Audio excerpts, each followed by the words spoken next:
بسم الله الرحمن الرحيم. عن أنس رضي الله تعالى عنه قال قال رسول الله صلى الله تعالى عليه وسلم في الحديث: ألا أنبئكم بأكبر الكبائر؟ قال قول الزور أو قال شهادة الزور. رواہ البخاری.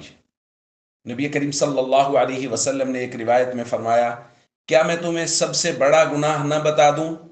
پھر فرمایا: وہ جھوٹی بات کرنا ہے یا جھوٹی شہادت دینا ہے۔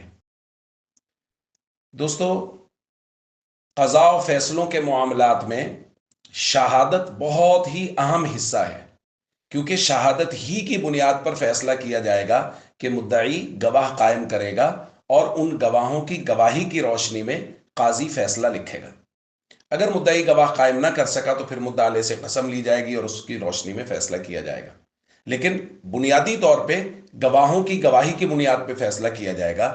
اس لیے شریعت مطہرہ میں گواہوں کے لیے بہت سی ہدایات دی گئی ہیں، اور ان میں سے سب سے اہم اور ضروری ہدایت یہ ہے کہ گواہی میں ایک لفظ بھی جھوٹ کی آمیزش نہیں ہونی چاہیے، سچ بولے، کیونکہ اگر یہ جھوٹ بولے گا تو یہ اکبر الکبائر قرار دیا گیا۔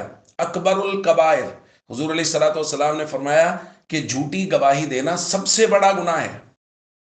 ہمارے یہاں عدلیہ میں لوگ جھوٹ بول رہے ہیں، جھوٹی گواہیاں دے رہے ہیں، گواہ بک رہے ہیں۔ عام معاملات میں بھی لوگوں کے آپس کے جو چھوٹے موٹے اختلاف ہو جاتے ہیں، ان میں چھوٹی سطح پہ کسی پنچایت میں کسی جگہ پر مسئلے کو حل کرنے کے لیے لوگ پوچھتے ہیں، تو کوئی بھی آدمی کھڑا ہو کے جھوٹی گواہی دینے کے لیے تیار ہو جاتا ہے۔ بھائی یاد رکھیے، رسول اللہ صلی اللہ علیہ وسلم اس کو اکبر الکبائر قرار دے رہے ہیں، اس لیے بہت سوچ سمجھ کے کسی چیز کے گواہ بنیے، اور ایک ایک لفظ پہ غور کر کے زبان سے نکالیے کہ ایک لفظ بھی جھوٹا گواہی کا ہماری زبان سے نہیں نکلنا چاہیے۔ السلام علیکم ورحمۃ اللہ وبرکاتہ۔